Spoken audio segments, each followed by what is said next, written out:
Hello everyone, कैसे हो आप सब। एक बार पुनः स्वागत है आप सभी का हमारे अपने YouTube channel Shiv coaching classes पर। और दोस्तों, उम्मीद करता हूं कि आप सभी अच्छे होंगे और आप सभी की पढ़ाई भी बेहतर ढंग से चल रही होगी। तो आज की इस वीडियो में हम देखेंगे दोस्तों क्लास 11 बायोलॉजी एनसीईआरटी में आज का जो हमारा टॉपिक है जंतु जगत यानी कि एनिमल किंगडम। तो देखिए, जंतु जगत की यदि हम बात करें तो जैसा कि नाम से स्पष्ट है, जंतु जगत यानी जिसके अंतर्गत हम जीवधारियों का अध्ययन करते हैं उसको हम एनिमल किंगडम के अंतर्गत ऐसे जंतुओं को रखते हैं। चलिए, तो जंतु जगत की यदि हम बात करें तो देखिए, जंतु जगत बेसिकली जो है मल्टी सेलुलर यानी बहुकोशिकीय ऐसे जीव जिनमें की कई सारी कोशिकाएं पाई जाती है, तथा साथ ही साथ विषमपोषी यानी ऐसे जीव जो अपने भोजन के लिए दूसरे जीवों पर आश्रित रहते हैं या दूसरे जीवों से प्राप्त करते हैं, उनको हम विषमपोषी कहते हैं। तो जंतु जगत जो है बहुकोशिकीय, विषमपोषी तथा साथ ही साथ यूकैरियोटिक, कौन सी कोशिका वाले? यूकैरियोटिक कोशिका वाले जीवों का जगत है। बेसिकली यदि जंतु जगत की बात करें तो यह बहुकोशिकीय, विषमपोषी, यूकैरियोटिक जीवों का जगत है, यानी मल्टी सेलुलर, हेट्रोट्रॉपिक और यूकैरियोटिक जीवों का जगत है।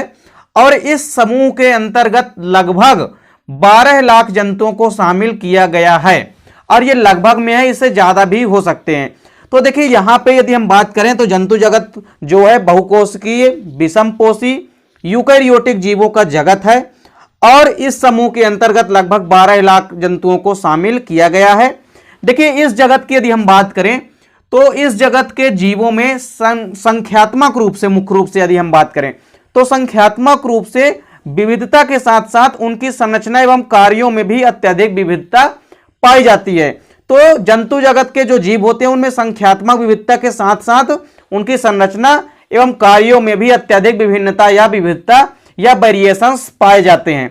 चलिए, अब यहां पे हम जंतु जगत की कुछ विशिष्ट लक्षण देखेंगे। तो देखिए, जंतु जगत का पहला विशिष्ट लक्षण क्या है कि जंतु जगत के अंतर्गत सम्मिलित सभी जंतु बहुकोशिकीय एवं यूकैरियोटिक होते हैं। जैसा कि हमने आपको पहले भी बता चुका है कि जंतु जगत के अंतर्गत शामिल होने वाले जो भी जंतु होते हैं वो सभी के सभी मल्टी सेलुलर होते हैं, यानी बहुकोशिकीय होते हैं और यूकैरियोटिक जीव होते हैं।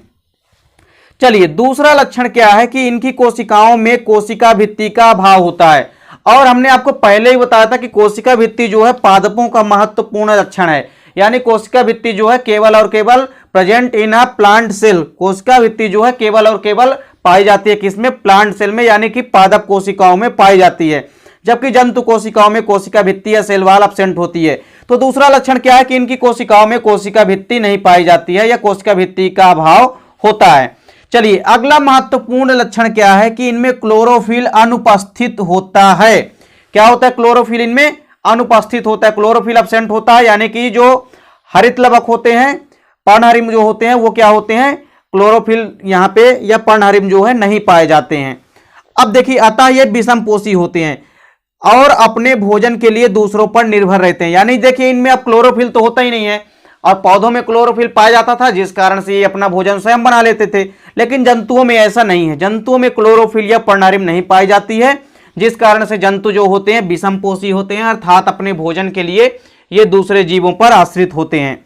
चलिए, अगला महत्वपूर्ण लक्षण क्या है कि ये भोजन को निगल कर खाते हैं, यानी भोजन को ये चबा चबा कर खाते हैं, इसीलिए इनमें प्राणी संपोषण पाया जाता है। इनमें कैसा पोषण पाया जाता है? प्राणी संपोषण पाया जाता है, अर्थात ये भोजन को निगल कर खाते हैं। चलिए, नेक्स्ट लक्षण है यहाँ पे कि इनमें गतिशीलता एवं प्रचलन पाया जाता है, और स्पष्ट रूप से गतिशीलता यानी लोकोमोशन के लिए इनमें प्रचलन अंग पाया जाता है। चलिए, इसके बाद देखिए नेक्स्ट यहाँ पे लक्षण क्या है कि इनमें प्रजनन या हम कह सकते हैं इनमें जो रिप्रोडक्शन है प्रायः लैंगिक विधि द्वारा होता है। देखिए, जो भी जंतु हैं इनमें जो रिप्रोडक्शन होता है ये बेसिकली किसके माध्यम से होता है? सेक्सुअल रिप्रोडक्शन से होता है, यानी सेक्सुअल विधि के द्वारा होता है। तो मुख्य रूप से इनमें कौन सा प्रजनन पाया जाता है? लैंगिक प्रजनन पाया जाता है। अगला नंबर है, इनमें उत्तेजनशीलता पाई जाती है, यानी एक्साइटमेंट जो है पाया जाता है, और संवेदनाओं को ग्रहण करने के लिए शरीर में तंत्रिका तंत्र भी पाई जाती है, और जो भी संवेदनाएं हैं या सूचनाएं हैं उनको ग्रहण करने के लिए शरीर में तंत्रिका तंत्र जो है स्पष्ट रूप से पाई जाती है। चलिए, नेक्स्ट है यहाँ पे उत्सर्जन हेतु इनमें विशिष्ट प्रकार का उत्सर्जन तंत्र पाया जाता है, यानी कोई भी मटेरियल जो एक्सक्रीजन करना होता है उसके लिए विशिष्ट प्रकार के एक्सक्रीजन सिस्टम पाए जाते हैं। चलिए नेक्स्ट है यहाँ पे कि इनमें भोज्य पदार्थों का जो संग्रह होता है, तो भोज्य पदार्थों का संग्रह इनमें ग्लाइकोजन के रूप में होता है। और इसका आखिरी और एक लास्ट यहाँ पे लक्षण क्या है कि इनमें वृद्धि जो है सभी अंगों में एक साथ होती है। यानी जंतु जगत की यदि हम बात करें तो इनमें जो वृद्धि होती है वो सभी अंगों की एक साथ होती है। ऐसा नहीं है कि पहले पैर का विकास हो जाए फिर उसके बाद हाथ का विकास हो, तो ऐसा नहीं होता। सभी की जो ग्रोथ होती है, वृद्धि होती है, वो एक साथ होती है। तो उम्मीद करता हूं दोस्तों छोटी सी वीडियो थी आज की, पसंद आई होगी आपको। और आप चैनल से जुड़े रहिए और चैनल पे यदि नए हो तो चैनल को सब्सक्राइब अवश्य कर लें। और चैनल को यदि वीडियो अच्छी लगे तो आप तो लाइक और कमेंट कीजिए, साथ ही साथ दोस्तों के बीच शेयर कीजिएगा। मिलते हैं दोस्तों नेक्स्ट वीडियो में, तब तक के लिए जय हिंद, वंदे मातरम।